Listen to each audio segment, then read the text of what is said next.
Okay, so again, the objective of this particular intro series to Photoshop is to start to get you to think the way the software thinks. This way it's very simple to make changes, and this way you're not going to get, your head's not going to fall off your shoulders when you try to do something. You're saying, well, why is it doing that? Software doesn't say, okay, here comes Joe, here comes Jennifer, let's screw with their heads. Software doesn't do that. Software is programmed to do one thing at a time.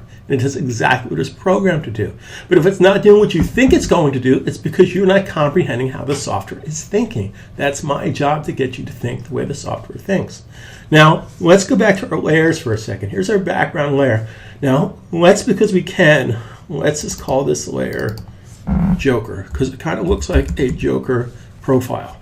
Again, here's his nose, here's little balls on top of his hat, here's his little neckline, etc., etc., etc. We'll go with that. Make a change, save a change.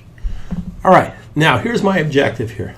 I don't want to see the background layer any longer. In fact, what I want to see for the background is strictly just white. So how can I fill the background with white? Well, we can pick a white color by hitting D. Just the letter D defaults to black and white. Okay, letter D, not Command D, just letter D. Defaults my colors to foreground color black, background color white. Now, if I hit Command Delete right now, what's going to happen? It's going to fill it with white. But what just happened though? See, here's a very important mistake you don't want to make here. It filled the top layer with white. Why? Because I've targeted the top of layer. Okay, so this is a very common mistake, guys, to be in the layer that you want to target. Now, here's a good production technique to keep you out of trouble. Let's say as an example that I have 25 layers here. I don't want to keep tracking selecting this layer and selecting that layer, etc., etc., etc. I'm going to take this next step, one step at a time. Okay.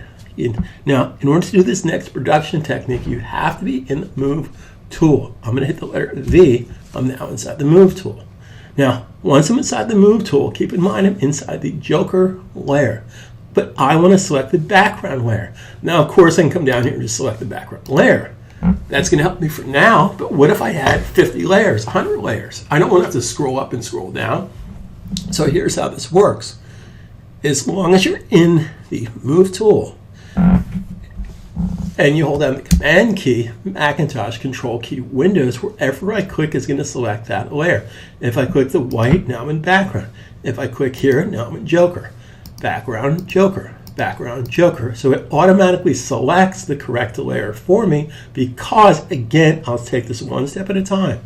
You have to be in the Move tool, letter V, and then I have to hold down the Command key. Windows would be the Control key. So now I don't have to scroll through my different layers. I can simply click. Click background, click Joker, click background, click Joker. We want to be in the background layer because we want to fill this with white. So we can fill it with white by hitting Command, Macintosh, Control, Windows, Delete. So now here's my background, Command Z. So now if I hide this, I just have background of white, which is fine. That's what I want to have right now.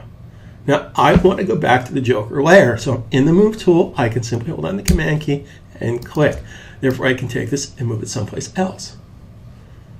Okay, now I want to share with you a very powerful production technique for how to create a drop shadow.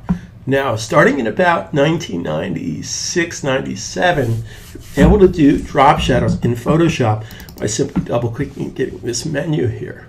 Okay, we'll explore this in another video, but I just want to share with you this little production technique because this will help you to start thinking how to solve problems with working with layers. Right? So here's our objective. We want to create a simple drop shadow for this particular layer. Right? Now, we're going to do this in our next video because I want to keep these videos short and sweet and to the point. So we'll do a drop shadow for this in our next video, and I'll show you exactly the correct way to do it.